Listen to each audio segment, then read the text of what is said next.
Rachid, bonjour. Bonjour. Alors en début d'année, vous savez, on demande généralement aux professionnels de la finance de se prononcer sur les classes d'actifs qui les attirent le plus. Moi, je vais faire l'inverse. Aujourd'hui, je vais vous demander celles qui vous attirent le moins, ou même qui vous répulsent.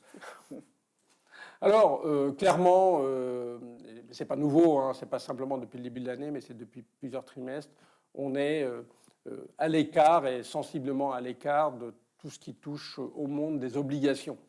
C'est la hausse des taux qui vous effraie un petit peu, là? C'est deux choses. Même carrément. Oui, absolument. C'est que, on essaye d'être un peu cohérent, c'est-à-dire que d'un côté, nous, on a un scénario de perspective économique assez favorable. La croissance devrait rester assez dynamique. Alors, on peut discuter si elle va continuer à accélérer ou pas, mais elle va rester dynamique. On voit plutôt en 2018 un risque de mauvaise surprise sur l'inflation. Je m'explique, on n'est pas en train de dire que l'inflation va flamber, mais on dit simplement que depuis 3-4 ans, les chiffres d'inflation ont plutôt surpris le consensus en étant plus bas que ce qui était attendu. Il nous semble qu'en 2018, il y a un certain nombre d'éléments qui nous font dire que là, pour le coup, le risque, c'est d'avoir des chiffres d'inflation un peu plus élevés que ce qui est attendu, sachant que le consensus a un peu capitulé sur cette thématique, en disant finalement à cause du digital, de la mondialisation, de la démographie, de la dette, l'inflation était morte. Ce n'est pas notre sentiment. Donc on voit les taux plutôt monter dans un contexte où quand même les banques centrales sont plutôt en train de se retirer. Donc ce qui justifie de se tenir à l'écart de l'obligataire. De l'obligataire. Et puis dans l'obligataire, vous savez qu'il y a également l'autre segment très important qui a été une source de performance juste incroyable depuis plusieurs années. C'est le monde des obligations privées, avec les obligations,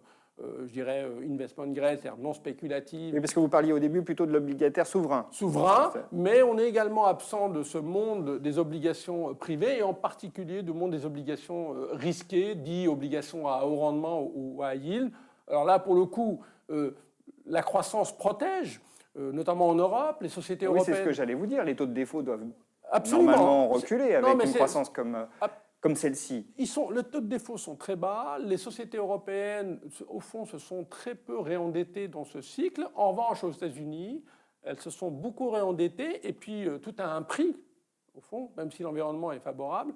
Quand on regarde les niveaux les rémunérations supplémentaires apportées par ces obligations, qui sont quand même des obligations risquées, eh bien, nous sommes revenus sur quasiment les plus bas historiques, dans un contexte où l'univers... Vous dites que la prime de risque pour ces obligations est trop faible pour qu'on prenne le risque, justement. Absolument. Aujourd'hui, on considère que malgré cet environnement assez favorable, on considère qu'elle ne rémunère pas suffisamment le risque de ces obligations. Comme je le disais, dans un contexte en plus où l'univers, depuis 5-8 ans, il s'est dégradé. En gros, dans le monde des obligations, par exemple, de qualité, vous aviez beaucoup de double A, et aujourd'hui, vous avez quand même beaucoup de simple A, voire de triple B+. Et donc, ça également nous incite à être un peu prudent là-dessus. Donc, c'est les deux composantes. Ce qu'on aime bien dans l'obligataire, en revanche, il y a quand même une pièce, c'est les obligations indexées sur l'inflation. Pour le coup, si on a raison, ce sont des obligations qui auront tendance à être plutôt se valoriser et puis qui sont en général défensives dans un contexte de hausse des taux. Et hormis les obligations, vous aimez tout le reste ? Alors, sur les actions, globalement, je le disais tout à l'heure, il nous semble qu'il y a un certain nombre d'indicateurs, nous, à court terme, qui nous font dire que les actions sont quand même un peu chères, que ça va un peu trop vite. Quand on regarde simplement une courbe, on voit quand même des courbes qui sont pratiquement à la verticale. Donc ça, on sait quand même que ça ne va pas continuer à ce rythme-là. Mais au-delà des prix, on voit la volatilité qui commence quand même à monter, qui était tombé très très bas. Regardez l'indicateur VIX qui mesure la volatilité imprécise des actions américaines. Il est passé de 9 à 12.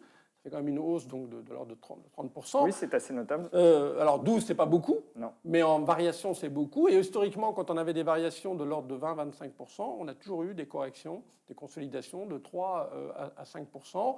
On voit beaucoup d'argent arriver en ce début d'année, ce qui est plutôt favorable, mais l'origine de cet argent nous inquiète un petit peu, puisque c'est des capitaux qui viennent du monde de la gestion passive, donc soit ETF, soit dit smart beta, c'est-à-dire finalement des solutions d'investissement qui sont plutôt gérées de manière quasi automatique et qui ont tendance, au fond, à alimenter la hausse.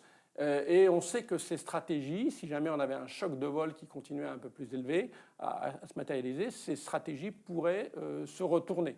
Et puis, dans les différentes enquêtes auprès soit des clients institutionnels ou privés, on a l'impression que là, on commence à être dans les zones un peu d'euphorie Alors, il y a des bonnes raisons, c'est vrai, la toile de fond est bonne, la macroéconomie, les banques centrales, certes, se retirent, mais de manière graduelle, mais quand même, là, on considère qu'aujourd'hui, les risques ne sont pas suffisamment intégrés dans les cours. Mais alors, est-ce qu'il faut tout de même, parce que dans un précédent entretien, vous nous disiez qu'il fallait s'exposer aux actions, alors est-ce qu'on se tient à l'écart définitivement des actions ou au contraire, on va en chercher certaines, bien spécifiques, qui présentent des caractéristiques à même de résister à l'environnement actuel? Alors vous avez raison, et quand on dit qu'on est un peu prudent sur les actions, il y a quand même des secteurs, des thématiques sur lesquels on est quand même plutôt favorable.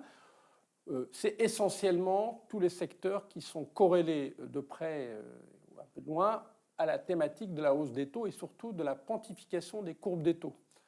Ce qu'on a connu ces dernières années, c'est essentiellement des thématiques qui ont profité de l'aplatissement ou de la baisse des taux. Donc, c'est essentiellement des valeurs de croissance et de qualité. Et de qualité. La croissance visible. Absolument. Et quand on regarde la valorisation de ces thématiques par rapport à celles dites value, des côtés, en particulier financières ou même cycliques, on a des écarts de valorisation qui aujourd'hui sont extrêmes. Et encore une fois, si on a raison et que les taux continuent à monter, que les courbes qui aujourd'hui ont du mal à se quantifier, même si ça commence en Europe, aux États-Unis, ça n'a toujours pas commencé, eh bien, il faut plutôt être sur ces thématiques value, en particulier financières.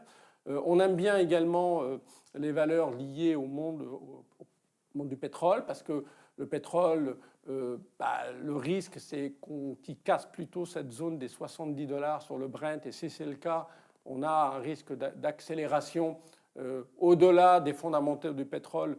C'est devenu de nouveau, les conditions pour le pétrole papier sont redevenues assez favorables, c'est-à-dire que vous observez en fait ce qu'on appelle un portage de nouveau positif pour ceux qui achètent du pétrole sur les marchés à terme. Ils achètent le contrat à 3 mois qui vaut $65 et ils laissent vieillir et ça vaut 70. C'est le portage positif. Donc ça, on aime bien, c'est des valeurs qui sont liées à cette thématique. Et puis, bien entendu, la partie cyclique, même si ça commence à être un peu cher, si les courbes des taux se pontifient, c'est pas mal. Et puis, on a bien un secteur un peu défensif pour le coup, c'est la santé, où là, on considère que les valorisations aujourd'hui sont encore intéressantes, en tout cas d'après les valeurs que nous suivons. Donc, cyclique, pétrolière, santé et valeurs financières pour profiter de la hausse des taux. Absolument. Géographiquement, très rapidement, Rachid, où se situent vos préférences ? Alors, encore une fois, c'est une vision sur le premier trimestre, mais on aime assez paradoxalement, on a remonté la pondération américaine, ce qui peut paraître complètement contre-intuitif. Oui, vous parlez de valorisation qui commence à être tendue, voilà. C'est contre-intuitif. Voilà, mais on couvre le risque de change, c'est-à-dire qu'on prend juste le risque action et pas le risque de dollar. La raison, elle est relativement simple, c'est qu'on se dit que soit on se trompe, et au fond, la dynamique très forte. On a un début d'année qui est un record depuis 30 ans. Si cette dynamique continue parce que les flux passifs continuent d'arriver et propulsent les marchés, on voit quand même que c'est le marché américain qui performe. Alors certes, il ne faut pas prendre le dollar parce que si vous prenez le dollar, en fait, vous n'avez pas gagné grand-chose. On aime bien... Donc couvert du risque de change. Absolument. On est bien... exposé, je dirais, à peu près correctement sur les valeurs de zone euro, parce que là, il y a quand même l'effet de rattrapage qui est toujours intéressant à jouer, même si la hausse de l'euro va certainement contrecarrer pendant un certain temps. On va attendre les résultats des bénéfices des sociétés pour le 4e trimestre là, qui vont être publiés. On risque d'avoir peut-être des déceptions, donc attention. Le Japon, c'est vraiment un des marchés qui coche toutes les cases. Alors, on est plutôt surpondéré sur ce marché-là.